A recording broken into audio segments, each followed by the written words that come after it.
expecting this of me. So whenever I first moved out, it's like, there's a little bit of freedom that comes to it with it, and it's like, oh, I might be able to get away with doing this. It'd probably be okay. What's your name? My name is Matt Crawford. And you are a graduate of the Recovery Resources Recovery Living Program, Sober Living Program. Yes, I believe that I moved out almost 4 months ago. Yeah, so that would look like you made it through all the phases, all the curriculum and classes and. Yep, I lived there for about 15 months. Okay, and how long were you got sober, clean? A little over 18 months. All right, so you had a little bit of time before then, and then went into recovery living. Yeah, well, I had about 30 days while I was in rehab. Okay. So this is if I'm not mistaken, this is your first attempt at any type of lengthy recovery? Yes, it is. And what has your experience been like after leaving or after graduating? So I think at first it was a little bit of a transition for me because for the time that I lived in recovery resources, I had so many people holding me accountable, and the different levels of expectations. So doing the right thing. Not only was I doing it for myself, but I had other people that were, expecting this of me. So whenever I first moved out, it's like, there's a little bit of freedom that comes to it with it, and it's like, oh, I might be able to get away with doing this. It'd probably be okay. So I struggled with that for maybe the first couple weeks, but after that, that's quickly just went away. As far as stepping out, and what type of, if you care to share, what did those temptations look like for you? Those thoughts? It was almost solely around smoking marijuana, to be honest. The thoughts in my head would be the thoughts I would tell myself, you probably get away with smoking some weed, man. Weed was never your problem. But I just had to remind myself that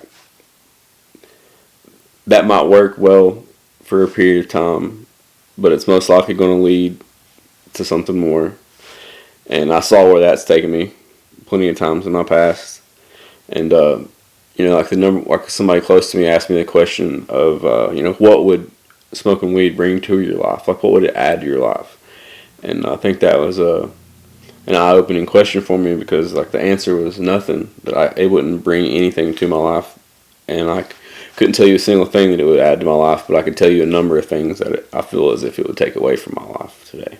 Wow. Well, that also, by you saying that, volunteering, that also suggests that you were volunteering having those thoughts to other people you trust or people around you. Oh yeah. Because, I have no desire to go back out to use in any form or fashion. And I know that if I don't share those things with people, then it brings me ever so closer to doing it. Yeah, absolutely. Because I can convince myself of things that are so far from the truth. Yeah, it sounds like you were able to separate yourself from your thoughts in that way. Or the disease, as we like to call it. I hadn't thought about it that way, but I guess that is how it happened. What have you done since graduating? Well, I guess the number one answer to that question is I've continued to do the same things I was doing when I was in the program. Just continue to go where sober people are at, surround myself with sober people who are trying to have, similar outlooks on life and goals. And I've continued to work the business with my friend Justin. So just been working and doing a lot of the same things that I've been doing before I moved out of the program. Cadence is a lot. Same cadence? Really similar. Yeah.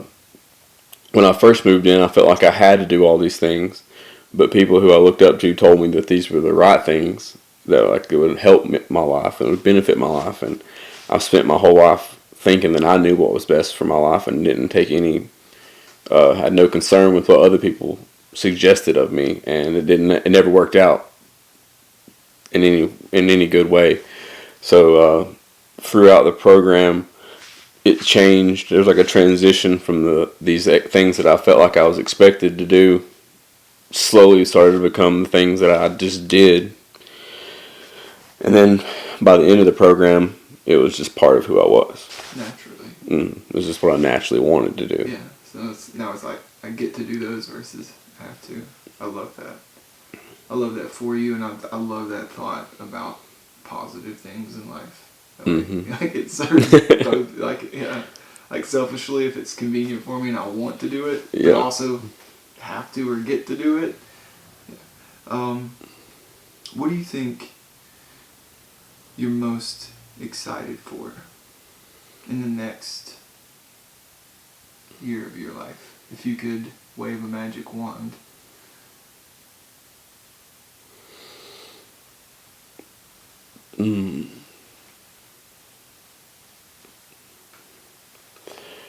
I mean, I've always been curious.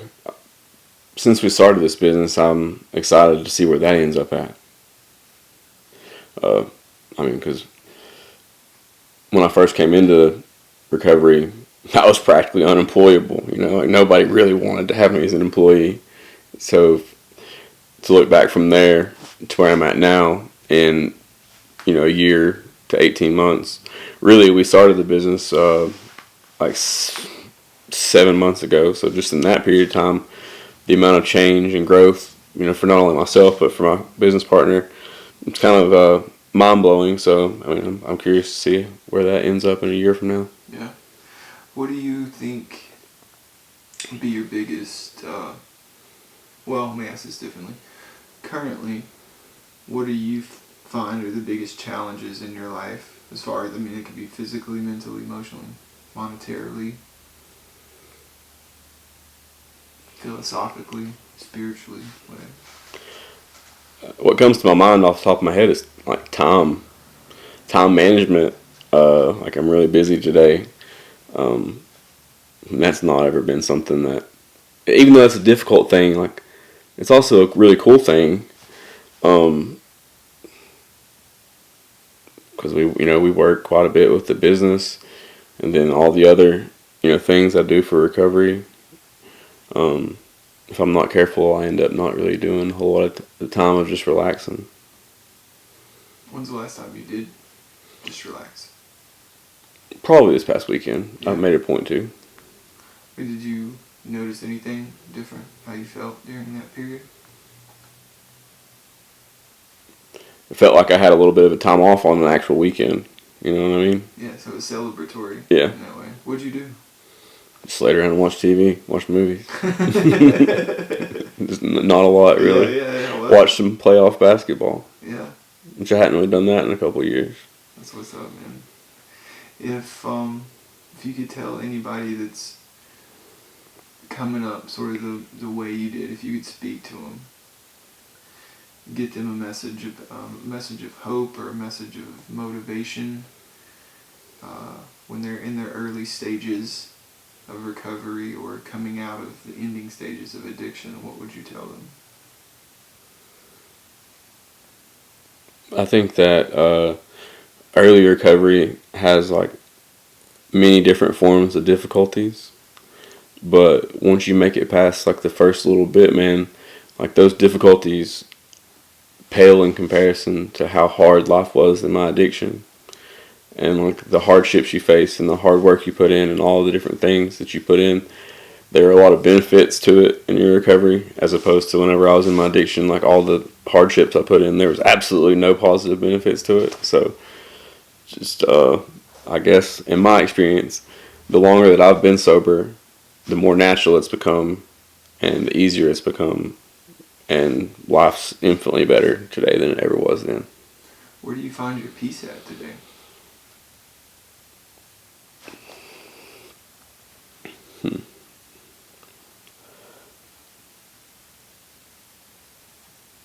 I mean, knowing that I'm like not harming anybody, like I always brought a lot of negativity into my life and to anybody who came into contact with me's life, and I'm